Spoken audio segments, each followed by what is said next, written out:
Ang programang ito ay rated SPG. Striktong patnubay at gabay ng magulang ang kailangan. Maaaring may masiselang tema, lengguwahe, karahasan, sexual, horror o droga na hindi angkop sa mga bata. Talaga nakikipagtagwa ka sa akin, ha?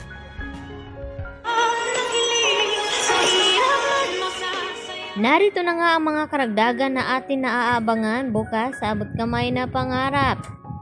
Nakatakas nga itong si Lynette dito sa mga kamay ng mga mandurukot at atyat bahay.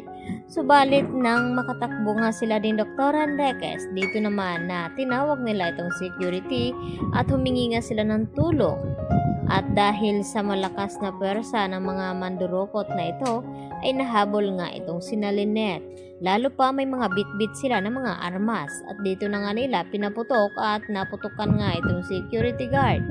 Kaya naman, naghihiwalay itong tatlo.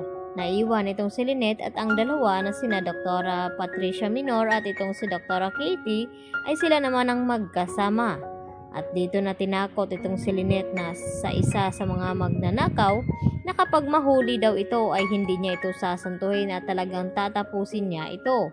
Kaya agad naman na alarma itong si Lynette at binalot ng takot. At dito na inilabas ni Lynette ang kanyang sandata na isang bulpen. Subalit hanggang saan nga kakayanin ng bulpen na ito na ipagtanggol ang kanyang sarili. Kaya mas minabuti dito ni Lynette na makipagtago-taguan sa humahabol dito sa kanya nang sa ganon ay mahirapan itong hanapin siya. At dito naman nakakuha ng pagkakataon itong si Dr. Enriquez. Natawagan nga itong si Carlos at ibigay ang lokasyon na kung saan ay naroon nga itong si Lynette na hinahabol nila. At nagulat naman itong si Carlos nang tumawag itong si Dr. Enriquez at sinabi ang mga iyon na baka mapahamak nga itong kanyang asawa at hindi niya mailigtas. At dito na banggit ni Harry ang tungkol sa kulay ng sasakyan ng mga mandurukot na ito. Kaya agad nila na mahanap. At dahil kabisado nga at nakita rin ito ni Doc Carlos bago siya umakyat dito nga sa kanilang bahay. Samantala, tinawagan naman ni Zoe ang kanyang ina at kinamusta kung nakuha na ba daw nila itong pera na 100 million pesos. At good news naman na ibinalita ni Moira sa kanyang anak.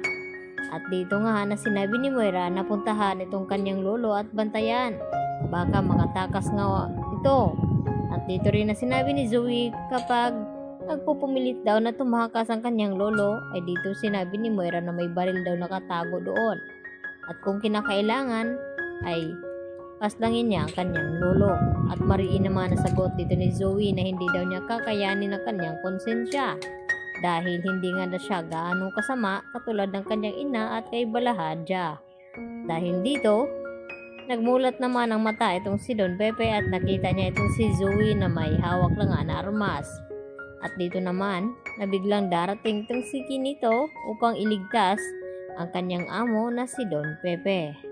At dahil wala namang lakas na loob na ipanglaban itong si Zoe, pagmamakaawa naman ito kay Don Pepe na huwag siyang paslangin kapalit ng kanyang paglaya at patatakasin nga ito ni Zoe.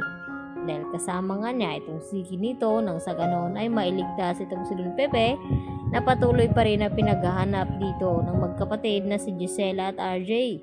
At umabot na nga sa sukdulan na nahimatay na nga itong si Giselle sa pag-aalala ng kanyang ama na baka raw may nangyari na hindi maganda sa matanda.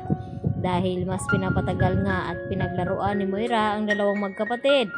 Nang sa ganon ay makaganti nga siya nito sa lahat-lahat ng mga ginagawa ni RJ at Giselle sa kanya.